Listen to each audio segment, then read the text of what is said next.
ছাত্ৰ ছাত্ৰীসকল, তোমালোকৰ ভালনে বাৰু? আশা কৰোঁ সকলোৱে ভালে আছা। আমাৰ এই ক'ভিড পৰিস্থিতিৰ বাবে বিদ্যালয় বন্ধ আছে, সেইবাবে ক্লাছবিলাক হোৱা নাই। গতিকে তোমালোকৰ বাবে অনলাইন ক্লাছ হৈ আছে। আমাৰ ছাৰ বাইদেউ সকলোৱে অনলাইনত তোমালোকৰ পাঠ দি আছে। তোমালোকে এইবিলাক অধ্যয়ন কৰিছানে বাৰু? আৰু দৈনিক পাঠবিলাক তোমালোকে দৈনিক অধ্যয়ন কৰিবা, নহ'লে এদিন থাকি গ'লে সিদিনা বুজাটো অলপ বেছি হয়, তোমালোকৰ পিছত অসুবিধা হ'ব। আৰু তোমালোকে দৈনিক যিবিলাক পাঠৰ প্ৰশ্ন উত্তৰ এইবিলাক ভালকৈ পঢ়ি মুখস্থ কৰি যাবা। আৰু তোমালোকে লিখি থাকিবা। লিখি থাকিলে তোমালোকৰ লিখাৰ স্পীড লগতে বানানবিলাক শুদ্ধ হ'ব আৰু লিখিলে সোনকালে মুখস্থ হয়। গতিকে সকলো পৰ্যায়ত তোমালোকে অধ্যয়ন কৰি থাকিবা। আজি আমি তোমালোকৰ ৬ষ্ঠ শ্ৰেণীৰ অসমীয়া বিষয়ৰ এটি পাঠৰ বিষয়ে আলোচনা কৰিম। তোমালোকে এই বন্যপ্ৰাণীবিলাক দেখিছানে বাৰু? এই চৰাই চিৰিকটিবিলাক, পশু পক্ষীবিলাক। এই চৰাই চিৰিকটিবিলাক কিছুমান ঘৰৰ কাষতে থাকে, যেনে শালিকী চৰাই, কাণকলিকা চৰাই, দহি কতৰা, ঘৰচিৰিকা আৰু কেতিয়াবা চোতাললৈ অহা বালি টিপি চৰাই। এইবিলাক নিশ্চয় দেখি থাকা। আৰু তোমালোকৰ বাৰীত যদি গছ গছনি আছে তেনেহ'লে দেখিবা বিভিন্ন ধৰণৰ চৰাই, নানা ৰঙৰ আৰু বিভিন্ন মাতৰ, ধুনীয়া ধুনীয়া মাত, শুৱলা মাত। কুলি কেতেকী কথাটো নকওঁৱেই। কুলি কেতেকী মাতটো সকলোৱে শুনিছাই। এইবিলাকে আমাৰ চৌপাশৰ পৰিৱেশটো সুন্দৰ কৰি ৰাখে, মনোমোহা কৰি ৰাখে। তোমালোকে যদি ওচৰত পানী আছে, মানে বিল, নৈ, পুখুৰী এনেধৰণৰ যদি আছে, তাত কিছুমান চৰাই আহে যিবিলাকে পানীতে বিচৰণ কৰিব পাৰে বা আহাৰ সংগ্ৰহ কৰে, যেনে বগলী, কণামুচৰি, মাছৰোকা, তাৰপাছত আছে আমাৰ বনৰীয়া হাঁহ, পানী কাউৰী আৰু ডাউক। ডাউকটো দেখিলে ইমান ভাল লাগে। পানীৰ কাষত সিহঁতে দৌৰি থাকে, ইফালে সিফালে যায়। সিহঁতৰ খোজটো বৰ মৰম লগা, ধৰি মৰম কৰি দিবলৈ মন যায়, ইমান ভাল লগা। আৰু দ পথাৰবিলাকত দেখিবা তোমালোকে এই বৰটোকোলা, শামুক ভঙা, হাড়গিলা, এই এনেধৰণৰ চৰাইবিলাক দীঘল দীঘল ঠেঙেৰে খোজকাঢ়ি ফুৰে, দেখি বৰ ভাল লাগে। আৰু ওচৰত যদি হাবি আছে, হাবিলৈ গ'লে তোমালোকে দেখিবা নেউল, শহাপহু, বান্দৰ এনেধৰণৰ কিছুমান জীৱ জন্তু দেখিবা। শহাপহুটো দেখিবলৈ ইমান ধুনীয়া, যেতিয়া আহাৰ গ্ৰহণ কৰি থাকে বহি কিমান ভাল লাগে দেখি, কেতিয়াবা জাপ মাৰি খেলি থাকে। এইবিলাকে মানুহৰ মনটো ভাল লগাই ৰাখে। আৰু মনটো যেতিয়া ভালে থাকিব, মানুহৰ স্বাস্থ্যও ভালে থাকিব। গতিকে এইবিলাক আমি সংৰক্ষণ কৰি ৰাখিব লাগে। এইবিলাকৰ পৰিৱেশটো যিবিলাকে ভাল পায় আৰু সেইবিলাকে এই বনৰীয়া পশু পক্ষীৰ প্ৰতি মনটো দৰদী হৈ পৰে। আৰু তেনে এজন বনৰীয়া পশু পক্ষীৰ প্ৰতি মন দৰদী লোক আছিল বীৰবল। বীৰবল বোলোতে তোমালোকে জানিছানে বাৰু? বীৰবল হৈছে সম্ৰাট আকবৰৰ এজন অন্যতম পাৰিষদ। সম্ৰাট আকবৰ বোলোতে যিসকলে বুৰঞ্জী পঢ়িছে বা তোমালোকে বুৰঞ্জী পঢ়িলে পাবা, তেওঁ এজন মোগল সম্ৰাট আছিল। এটা সময়ত আমাৰ ভাৰতখন মোগলে শাসন কৰিছিল। মোগল সম্ৰাট আছিল, মোগল সাম্ৰাজ্য আছিল, আৰু দিল্লী আছিল ৰাজধানী। আৰু এই মোগল সম্ৰাটবিলাকৰ ভিতৰে এজন আকবৰ।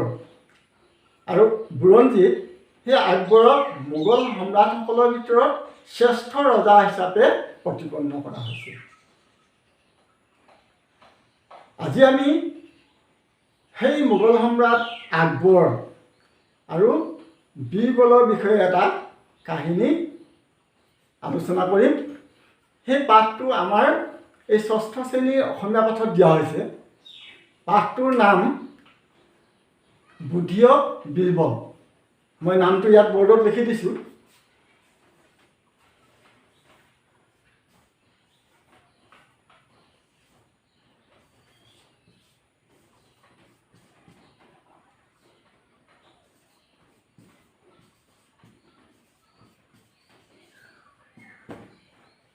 বুধিয়ক বীৰবল। যিসকল বুধিয়ক মানুহ, তেওঁলোকে প্ৰতিকূল পৰিস্থিতিকো চম্ভালি ল'ব পাৰে। আনৰ মনত কষ্ট নিদিয়াকৈয়ে তেওঁলোকে উদ্দেশ্যত সফল হ'ব পাৰে। আমাৰ এই পাঠটোত থকা বীৰবল, যিজন সম্ৰাট আকবৰৰ এজন সুদক্ষ মন্ত্ৰী, তীক্ষ্ণ বুদ্ধিসম্পন্ন, কিন্তু তেওঁ বনৰীয়া পশু পক্ষীৰ প্ৰতি বৰ দৰদী আছিল, বৰ দয়ালু আছিল। আনহাতে সম্ৰাটে কিন্তু চিকাৰ কৰি ভাল পাইছিল। তেওঁ সেই পশু পক্ষী বনত গৈ নিধন কৰিছিল, আৰু তেওঁ এইটো এটা হবি আছিল। বীৰবলে সম্ৰাটৰ এই কাৰ্যক মনে মনে ভাল পোৱা নাছিল, কিন্তু প্ৰত্যক্ষভাৱে এই সম্ৰাটক তাৰ প্ৰতিবাদো কৰিব পৰা নাছিল বা ক'ব পৰা নাছিল। সেয়েহে তেওঁ বুদ্ধিৰে সম্ৰাটক এই কাৰ্যৰ পৰা বিৰত কৰিছিল। সম্ৰাট আকবৰক এই বীৰবলে কেনেকৈ মনটো পৰিৱৰ্তন কৰিলে, সেই বিষয়ৰ ওপৰতে আজি এই পাঠটো। এদিনাৰ কথা, আকবৰে চিকাৰলৈ ওলাল আৰু লগতে বীৰবলকো ল'লে। সাধাৰণতে আকবৰে বীৰবলক চিকাৰ কৰিবলৈ লগত লৈ গৈছিল। আৰু চিকাৰ কৰিবলৈ গৈ এটা সময়ত ভাগৰ লাগিল। তেওঁলোকে এজোপা গছৰ তলত বহিলে, আৰু গছজোপাৰ ওপৰত এহাল ফেঁচা আছিল। ফেঁচাহালে কুঁৱলীয়াই আছিল, মানে ফেঁচাৰ যিটো মাত, সেইমতে তেওঁলোকে কলকলাই আছিল। আৰু এনে লাগিছিল যেন তেওঁলোকে কিবা এটা কথা পাতি আছে। সেই তাকে কৌতূহলত সম্ৰাট আকবৰে বীৰবলক সুধিলে, বীৰবল, তুমিতো এই পশু পক্ষীৰ মাত বুজি পোৱা, তুমি কোৱাচোন এই চৰাইহালে কি কথা পাতিছে? তেতিয়া বীৰবলে এটা সুযোগ পালে। মানে তেওঁ সেই সুযোগটো গ্ৰহণ কৰি সুন্দৰভাৱে প্ৰয়োগ কৰিলে। তেওঁ ঠিক সেই চৰাইহালৰ কথোপকথন শুনাৰ দৰে ভাও জুৰিলে, আৰু অলপ দেৰি শুনি, কাণ পাতি শুনি সম্ৰাটক ক'লে, জাহাপনা, এই চৰাইহাল দুখন অৰণ্যৰ ৰজা। তেওঁলোকে নিজৰ সন্তানৰ বিবাহৰ কথা পাতি আছে। এজন ৰজা এখন অৰণ্যৰ ৰজা আৰু তেওঁৰ কন্যা আছে, আৰু আনজন হ'ল অন্য এখন অৰণ্যৰ ৰজা, তেওঁ ল'ৰা আছে, মানে ৰাজকুমাৰ আছে। এতিয়া ৰাজকুমাৰৰ পিতৃয়ে ৰাজকন্যাৰ পিতৃক সুধিছে যে বন্যপ্ৰাণীৰ নিয়ম অনুসৰি বিবাহৰ কন্যাৰ লগত 40খনমান অৰণ্য পশু পক্ষী এটাও নোহোৱা এনেধৰণৰ অৰণ্য দিব পৰা যাবনে? তেতিয়া কন্যাৰ পিতাকে কৈছে, বৰ্তমান 25খনমানহে তেনে অৰণ্য দিব পৰা যাব, আৰু যদি 2 মাহমান সময় পাওঁ তেতিয়াহ'লে পৰা যাব। তেতিয়া সম্ৰাটে পুনৰ উৎসুক হৈ সুধিলে যে তেওঁ 2 মাহমান কিয় সময় বিচাৰিছে? তেতিয়া বীৰবলে পুনৰ কাণ পাতি শুনাৰ ভাও জুৰিলে। অলপ সময় শুনি ক'লে, জাহাপনা, তেওঁ অনুমান কৰিছে যে 2 মাহমানৰ পাছত 25খন নালাগে, 40-50খন অনায়াসে তেনে অৰণ্য দিব পৰা যাব। তেতিয়া ৰজাই আকৌ সুধিলে যে তেওঁ কিয় এইটো ডাঠি কৈছে?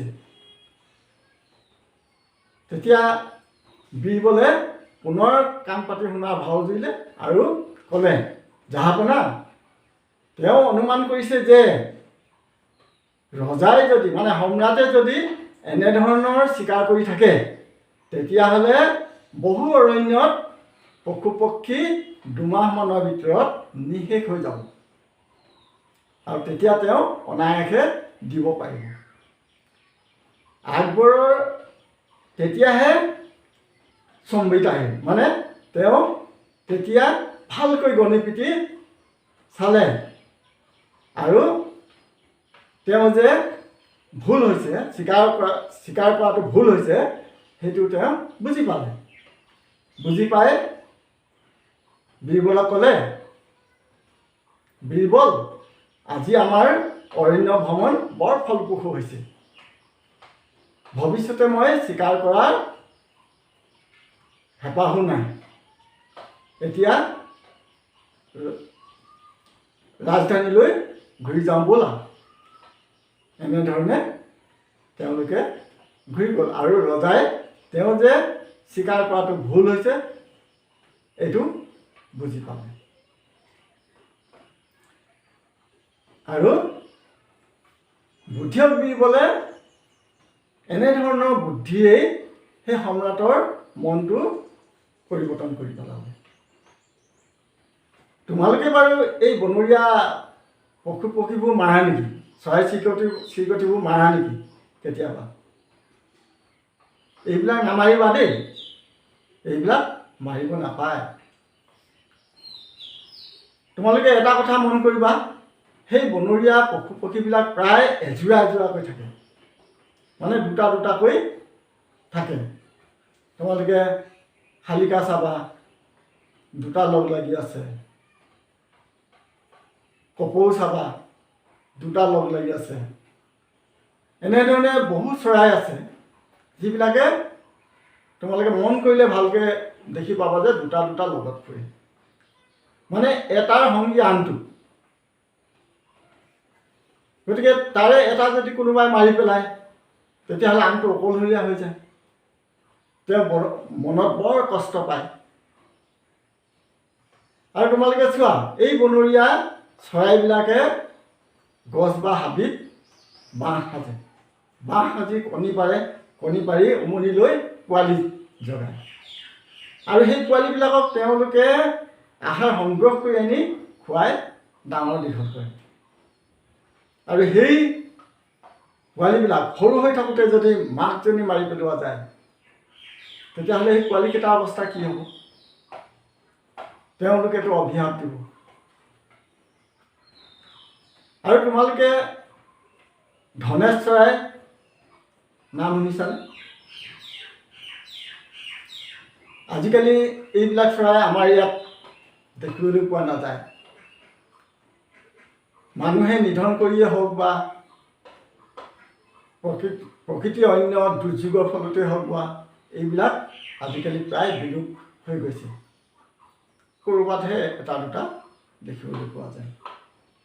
সেই ধনেশ চৰায়ে গছৰ খুৰুঙত বাঁহ সাজি কণী পাৰে আৰু উমনি লয়। সেই মাইকী ধনেশজনীয়ে উমনি লোৱাৰ সময়ত মতা ধনেশ চৰাইটোৱে সেই গছৰ খুৰুঙত যিটো সোমাই যোৱা বাট সেইটো মাটিৰে লিপি কেৱল মাইকী চৰাইজনীৰ ঠোঁটটো মানে আহাৰ খাব পৰাকৈ ঠোঁটটো উলিয়াই ৰাখে, বাকীখিনি মাটি লিপি দিয়ে। আৰু সেই মতা চৰাইটোৱে মাইকী চৰাইজনীক আহাৰ সংগ্ৰহ কৰি আনি খুৱাই থাকে। আৰু এটা সময়ত সেই চৰাইজনীৰ পাখিবিলাক উমনিতে সৰি যায়। ইয়াৰ পাছত যেতিয়া পোৱালি ওলায়, পোৱালিবিলাক লাহে লাহে ডাঙৰ হয়। যেতিয়া পোৱালিবিলাকৰ পাখি গজিব, সেই সময়তে মাকৰো পুনৰ পাখি গজিব আৰু এটা সময়ত পোৱালিও উৰিব পৰা হয় আৰু মাকেও উৰিব পৰা হয়। আৰু সেই অৱস্থালৈকে সেই মতা ধনেশ চৰাইটোৱে আহাৰ সংগ্ৰহ কৰি আনি মাক আৰু পোৱালিক খুৱাই থাকে। তোমালোকে চোৱাচোন বাৰু, সেই ধনেশ চৰাইটোৱে কিমান মহৎ কাম কৰে। আৰু সেই ধনেশ চৰাইটো যদি সেই সময়ত পোৱালি আৰু মাক বাঁহত থকা সময়ত যদি মাৰি পেলোৱা হয়, তেতিয়াহ'লে সেই মাকজনী আৰু পোৱালিটোৰ কি অৱস্থা হ'ব? পোৱালিকেইটা তেওঁলোকেতো অভিশাপ দিব।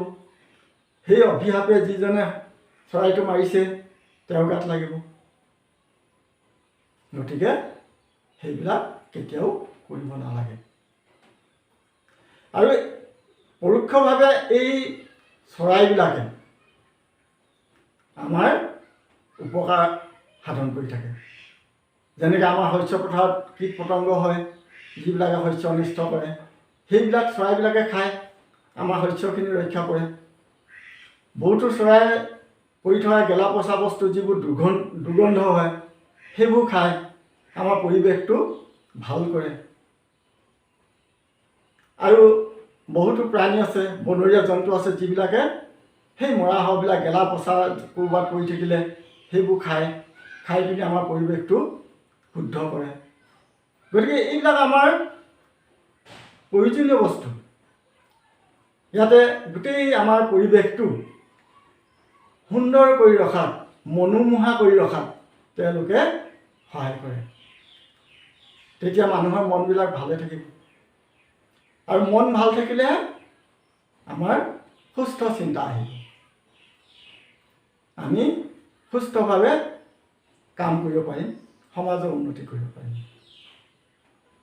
আৰু এই চৰাই চিৰিকটি বা বন্যপ্ৰাণীবিলাক থাকিবলৈ আমাৰ হাবি জংঘল লাগিব। সেইবাবে আজিকালি চৰকাৰে বহু অৰণ্য ৰাষ্ট্ৰীয় উদ্যান হিচাপে স্বীকৃতি দিছে, যিবিলাকত আমাৰ এই পশু পক্ষীবিলাক সুন্দৰকৈ থাকিব পাৰে, তেওঁলোকৰ আৱাস ভূমি হ'ব, যাতে আমাৰ মূল্যৱান বহু গছ গছনি থাকিব। আৰু সেই অৰণ্য থাকিলেহে বা গছ গছনি থাকিলেহে আমি জীৱও জীয়াই থাকিব পাৰোঁ। তোমালোকে এটা কথা মন কৰিছানে বাৰু? আমি অক্সিজেন গ্ৰহণ কৰি জীয়াই আছোঁ। আমি উশাহত অক্সিজেন লওঁ আৰু নিশ্বাসত কাৰ্বন ডাই অক্সাইড এৰি দিওঁ। আৰু সেই আমাৰ প্ৰয়োজনীয় অক্সিজেনখিনি কোনে দিয়ে আমাক? সেইখিনি আমাক গছ গছনিয়ে দিয়ে। তেওঁলোকে দৈনিক অক্সিজেন প্ৰস্তুত কৰে আৰু আমি এৰি দিয়া কাৰ্বন ডাই অক্সাইড গেছখিনি তেওঁলোকে শোষণ কৰি লয়। আৰু সেইমতে তেওঁলোকে এই বায়ুমণ্ডল পৰিষ্কাৰ কৰি থাকে। আমাৰ বাবে পৰিৱেশটো মানে আমি জীয়াই থাকিব পৰা পৰিৱেশ সৃষ্টি কৰে। গতিকে আমি এই কথাখিনি জানিব লাগিব। আমি এজোপা গছৰ মূল্য কেনেধৰণে চাওঁ, সেই গছজোপাৰ পৰা খৰি কিমান পাম, বা সেই গছজোপাৰ পৰা কাঠ কেইটা পাম, সেই কাঠেৰে কি কি বনাব পাৰিম, বা বিক্ৰী কেই টকা পাম, এইটোহে আমি মূল্যটো চাওঁ সাধাৰণতে। কিন্তু এজোপা গছ আমি ৰুই দিয়াৰ পাছত তাৰ আয়ুস আমি ধৰি ল'লোঁ 100 বছৰ। সেই 100 বছৰত এই এজোপা গছে যিমান অক্সিজেন প্ৰস্তুত কৰে, সেই অক্সিজেনখিনি আমি কোটি কোটি টকাটো কিনিব নোৱাৰিম। এতিয়া তোমালোকে ক'ভিড পৰিস্থিতিৰ সময়ত গম পাইছানে, আমাৰ যিবিলাক অক্সিজেন প্ৰস্তুত প্ৰকল্প আছে অসমৰ, সেইখিনিয়ে আমাৰ ক'ভিড ৰোগীসকলৰ যিটো চিকিৎসা সময়ত অক্সিজেন লাগে হস্পিটেলত, সেইখিনি পূৰণ কৰিব পৰা নাই। আকৌ বেলেগৰ পৰা, বাহিৰৰ পৰা ট্ৰেইনৰ ডবাত অক্সিজেন বহু টকা দি পিনি কিনি আনিব লগা হৈছে। এতিয়া এজোপা গছে যিখিনি অক্সিজেন প্ৰস্তুত কৰে, তাৰ মূল্য মানেহে আমি গছজোপা জুখিব লাগে, আমাৰ কিমান উপকাৰত আহে। গতিকে আমি সকলোৱে এই গছ গছনি ওচৰে পাজৰে ৰুই ল'ব লাগে। ঘৰৰ চৌপাশে যিখিনি ঠাই আছে, বা ৰাজহুৱা যিবিলাক ৰাস্তা পদূলি আছে, বা ৰাজহুৱা অনুষ্ঠান আছে, স্কুল আছে, নামঘৰ আছে, কলেজ আছে, সেইবিলাকত আমি যিবিলাক ৰুব পৰা ঠাই আছে, সেইবিলাকত আমি প্ৰত্যেকেই দুজোপা হ'লেও গছ ৰুব লাগে।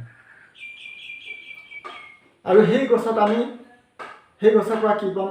ছাঁ পাম, সেই গছৰ পৰা ফল মূল পাম, সেই গছৰ পৰা আকৌ আমি ফুলৰ সুগন্ধি পাম।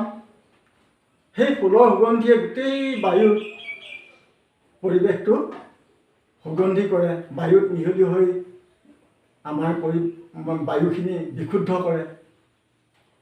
গতিকে দুজোপা গছ ৰোৱা মানে তাৰ পৰা সমাজত যিখিনি উপকাৰত আহিলে, প্ৰাণী জগতৰ বাবে যিখিনি উপকাৰত আহিলে, সেইখিনিৰ পৰা আমি পুণ্য পাওঁ, আনহাতে সমাজৰ পৰা প্ৰশংসাও পাওঁ।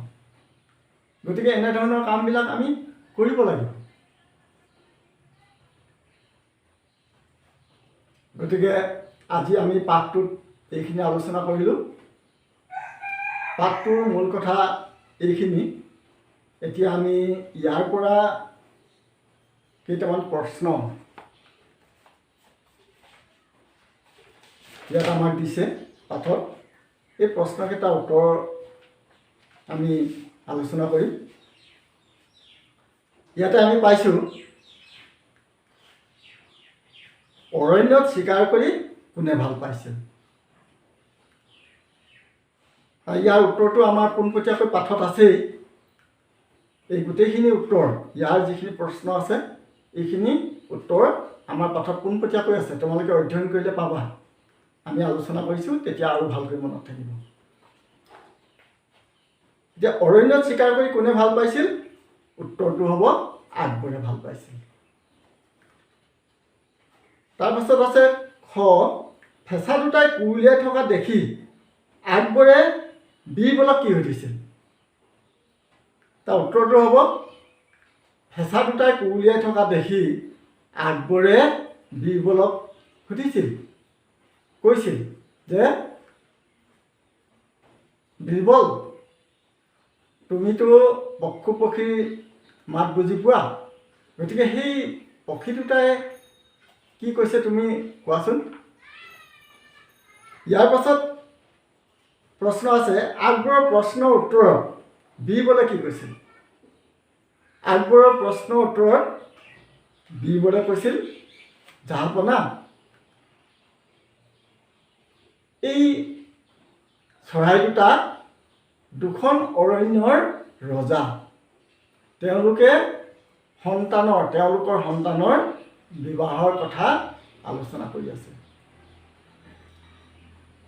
নম্বৰ যদি কম আহে সিমান লিখিলেই হ'ব, আৰু নম্বৰ যদি অকণমান বেছি আহে তেতিয়াহ'লে লিখিব লাগিব আৰু পাছৰখিনি যে ৰাজকুমাৰৰ পিতৃয়ে ৰাজকন্যাৰ পিতৃক সুধিছিল যে অৰণ্যৰ প্ৰচলিত নিয়ম অনুসৰি কন্যাৰ লগত এটাও পক্ষী নথকা 40খনমান অৰণ্য দিব পৰা যাবনে? আৰু ৰাজকন্যাৰ পিতৃয়ে কৈছিল যে বৰ্তমান 25খনমানহে তেনে অৰণ্য দিব পৰা যাব, আৰু যদি 2 মাহমান সময় পোৱা যায় তেতিয়াহ'লে দিব পৰা যাব। ইয়াৰ পাছত প্ৰশ্নটো,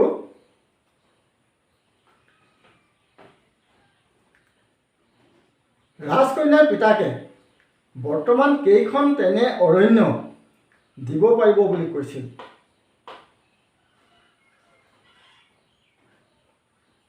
আৰু এটা প্ৰশ্ন থাকি গৈছে, পশু পক্ষী নোহোৱা কেইখন অৰণ্য দিব পৰা যাব বুলি ৰাজকোঁৱৰ পিতৃয়ে সুধিছিল? ৰাজকোঁৱৰ পিতৃয়ে ৰাজকন্যাৰ পিতৃক কেইখন অৰণ্য দিব পৰা যাব বুলি সুধিছিল? 40খন। 40খন তেনে অৰণ্য দিব পৰা যাবনে এই বুলি সুধিছিল। ইয়াৰ পাছৰ প্ৰশ্নটো হ'ল, ৰাজকন্যাৰ পিতাকে বৰ্তমান কেইখন তেনে অৰণ্য দিব পাৰিব বুলি কৈছিল? ৰাজকন্যাৰ পিতৃয়ে তেনে কেইখন দিব পাৰিব বুলি কৈছিল? 25খন। আমাৰ পাঠত থকা মতে আমি পোনপটীয়া উত্তৰ দিছোঁ। ইয়াৰ পাছৰ প্ৰশ্ন আছে, ৰাজকন্যাৰ পিতাকে 2 মাহ সময় কিয় বিচাৰিছিল? ৰাজকন্যাৰ পিতাকে 2 মাহ সময় কিয় বিচাৰিছিল? তেওঁ অনুমান কৰিছিল যে সম্ৰাটে যদি এনেধৰণে চিকাৰ কৰি থাকে তেনেহ'লে 2 মাহমানৰ পাছত পশু পক্ষী সম্ৰাটে নিধন কৰি এনেধৰণৰ পশু পক্ষী নোহোৱা অৰণ্য বহু সৃষ্টি কৰিব। গতিকে 2 মাহ সময় তেওঁ বিচাৰিছিল। ইয়াৰ পাছৰ প্ৰশ্ন, অৰণ্যত চিকাৰ কৰি থাকিলে পশু পক্ষী নিঃশেষ হৈ যাব বুলি কোনে কৈছিল? পশু পক্ষী নিঃশেষ হৈ যাব বুলি কোনে কৈছিল? আমি পাঠত পোৱা মতে এই কথাখিনি বীৰবলে কৈছে। গতিকে পশু পক্ষী নিঃশেষ হৈ যাব বুলি বীৰবলে কৈছিল। ইয়াৰ পাছৰ প্ৰশ্ন, বীৰবলে কোৱা কথাখিনি শুনি আকবৰে কি উপলব্ধি কৰিছিল? বীৰবলে কোৱা কথাখিনি শুনি আকবৰে বহু গণি পিটি চাই উপলব্ধি কৰিছিল যে এনেধৰণে চিকাৰ কৰি থাকিলে অৰণ্যত পশু পক্ষী নিঃশেষ হৈ যাব। ইয়াৰ পাছত আৰু এটা প্ৰশ্ন আছে, আকবৰে শেষত বীৰবলক কি কথা কৈছিল? আকবৰে শেষত বীৰবলক কি কথা কৈছিল? যে আজি আমাৰ অৰণ্য ভ্ৰমণ বৰ ফলপ্ৰসূ হৈছে। আজিৰ পৰা মোৰ চিকাৰ কৰা হাবিয়াসো নোহোৱা হ'ল। গতিকে আমি ঘূৰি যাওঁ ব'লা এই বুলি কৈছিল। তাৰমানে ৰজাই সম্ৰাটে তেওঁ যে চিকাৰ কৰাটো অন্যায় হৈছে, পশু পক্ষী নিধন হৈ শেষ হ'ব, এই কথাটো ভালকৈ উপলব্ধি কৰিছিল। পাঠটো এইখিনিয়ে কথা আমি আলোচনা কৰিলোঁ, আৰু ইয়াতে প্ৰশ্ন আছে আৰু সেইখিনি আমি পাছৰ পাঠত আলোচনা কৰিম। আজিলৈ ইমানতে সামৰিছোঁ। ধন্যবাদ।